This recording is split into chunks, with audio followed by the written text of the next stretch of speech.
प्यारे दोस्तों, आज के हमारे इस वीडियो में हम आपके लिए भोलेनाथ जी की एक पौराणिक कथा लेकर आए हैं।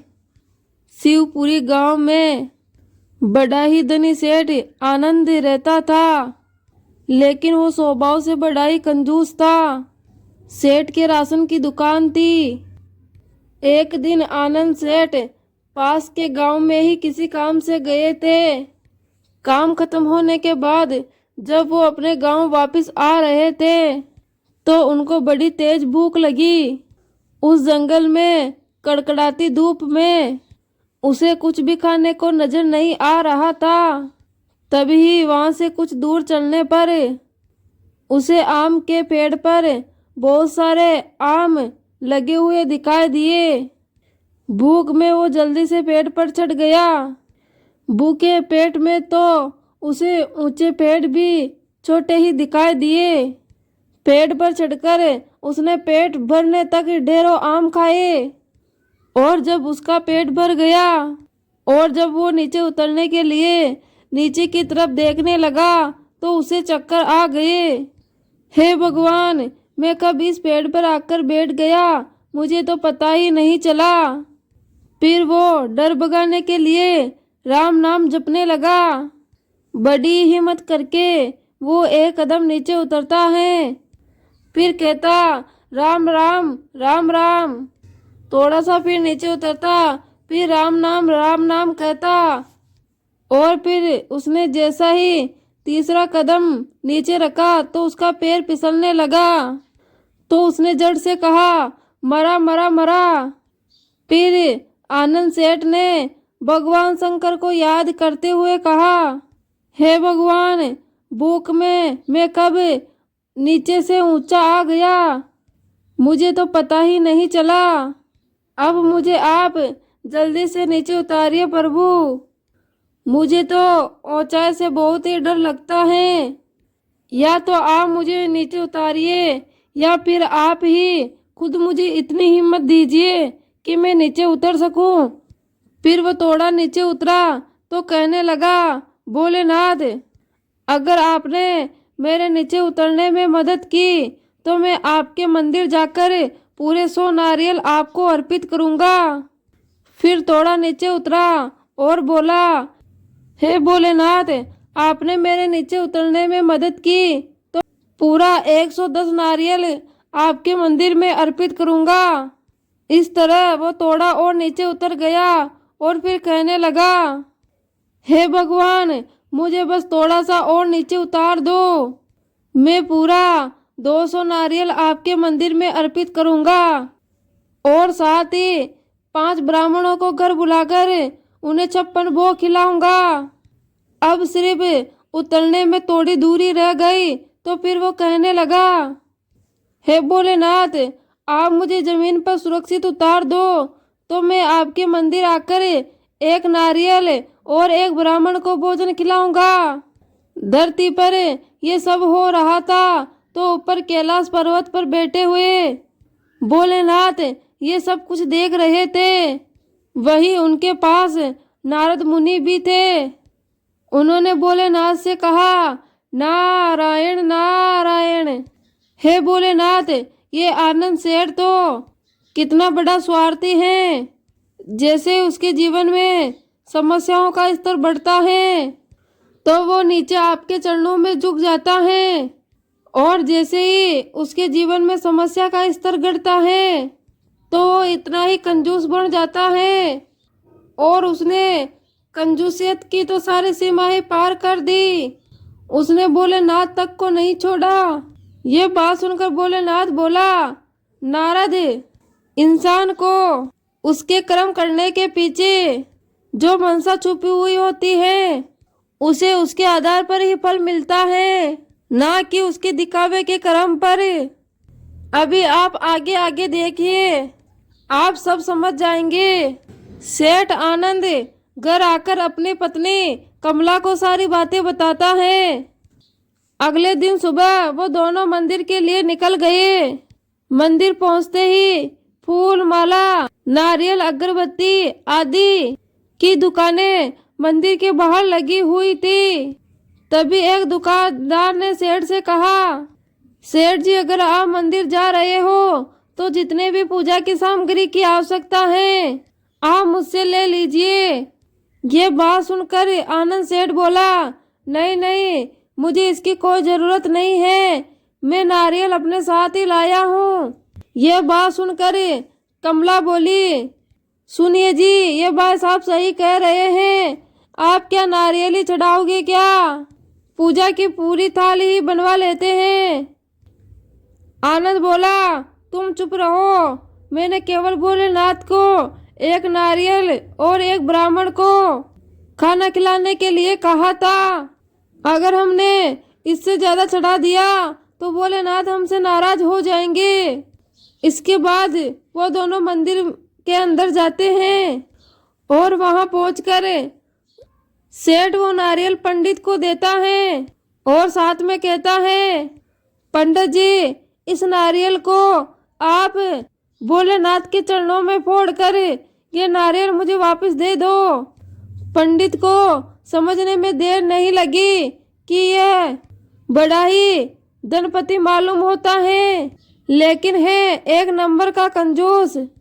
पंडित जी इस सोच में डूबे हुए थे।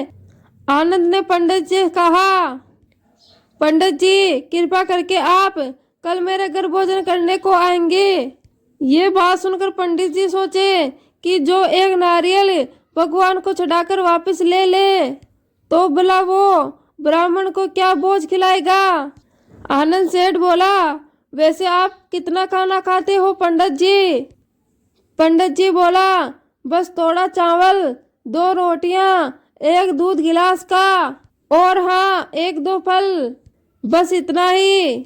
ये सुनकर आनंद सेठ बहुत ही खुश हुआ कि चलो ज़्यादा खर्चा तो नहीं आएगा, थोड़ा पैसा लगाकर ही अपना काम बन जाएगा। आनंद सेठ अपनी पत्नी कमला को लेकर वहां से चला गया। अगले दिन पंडित जी उनके घर पधारे। आनंद सेठ, प्रणाम पंडित जी, आइए आइए। अरे कमला, पंडित जी आ गए हैं, उन्हें भोजन परोस दो। कमला ने थाली पंडित जी के आगे परोस दी। पंडित जी हाथ धोकर खाना खाने के लिए बैठे। पहले उन्होंने प्रभु को प्रणाम किया और फिर पहला निवाला प्रभु को परोस दिया। उसके बाद वो स्वयं खाने लगे। जैसे ही उन्होंने 2 रोटियां खाई तो कमला ने पंडित जी से पूछा, पंडित जी और रोटी ले आऊं? अपनी पत्नी की यह बात सुनकर आनंद सेठ बोला, अरे कमला, तू क्यों पंडित जी का पेट खराब करने में लगी हो? कल ही उन्होंने कहा था कि उनका पेट 2 रोटियों में भर जाता है, फिर क्यों जबरदस्ती कर रही हो? बेचारे पंडित जी का और रोटी खाने का मन तो था, लेकिन आनंद सेठ की बात सुनकर वो और रोटी ना ले सके। भोजन के बाद कमला सेब और केला लेकर आई और पंडित जी को खाने के लिए दिया तो उसने पूछा, पंडित जी कुछ और फल लेकर भी आऊं? आनंद सेठ बोला, अरे नहीं नहीं कमला, ये तुम क्या कर रही हो? तुम भूल गई क्या? कल पंडित जी ने कहा था कि वो केवल 2 ही फल खाते हैं। इसके बाद कमला दूध का गिलास पंडित जी को देती है। दूध पीने के बाद पंडित जी उन दोनों को दुआएं देकर वहां से चले जाते हैं। हालांकि वहां पंडित जी ने आधा पेट ही भोजन किया था। ऊपर कैलाश में बैठकर नारद जी और भोलेनाथ जी ये सब कुछ लीला देख रहे थे। तभी नारद बोले, नारायण नारायण, हे भोलेनाथ, इस आनंद सेठ की कंजूसी की तो कोई हद ही नहीं है। कमाने को तो ये बहुत कमाता है, पर वो सब अपनी तिजोरियों में ही जमा करता है। किसी को भरपेट भोजन कराने की हिम्मत तक इनमें नहीं है। ना ही वो कभी किसी भूखे को खाना खिलाते हैं, ना ही भिखारियों में दान करता है, और ना ही कभी मंदिरों में चढ़ावा चढ़ाता है। अच्छे के साथ अच्छा और बुरे के साथ बुरा होता है, ये तो मैंने सुना है। लेकिन आज मैं भी इस कंजूस सेठ को इसके कर्मों का फल मिलता हुआ देखना चाहता हूँ। ये बात सुनकर भोलेनाथ बोले, ये तो संसार का नियम है, जो जैसा करेगा वो वैसा ही भरेगा। ऐसे ही कुछ दिन बीत गए। जब एक दिन आनंद सेठ अपने दुकान के लिए निकले तो उनके पीछे साधु के भेष में एक डाकू राका आया। वो आनंद सेठ की दहलीज पर आकर भिक्षा मांगने लगा। जो दे उसका भी भला और जो ना दे उसका भी भला। तभी कमला बाहर आई और कहने लगी, साधु महाराज, मैं कई सालों से अपने सूने गोद लिए घूम रही हूँ। मेरा ये घर नन्हे किलकारियों से वंचित है। हमने सभी उपाय कर लिए लेकिन अभी तक कोई लाभ नहीं हुआ। आप ही कोई रास्ता दिखाइए महाराज। महाराज बोले, आपको 5 किलो सोना, 2 किलो चांदी और साल भर का राशन किसी साधु को दान करना होगा, तभी आपको फल मिलेगा। माँ बनने के सुख के लिए कमला ने अपनी तिजोरी में रखे सोने के गहने, चांदी के गहने और 1.5 नोट एक थैली में भरकर उस साधु को दे दिया। महाराज, आप एक साधु हैं और ये सभी दान आप स्वीकार कीजिए। साथ ही हमें आशीर्वाद दीजिए कि हमारे एक बच्चा हो जाए।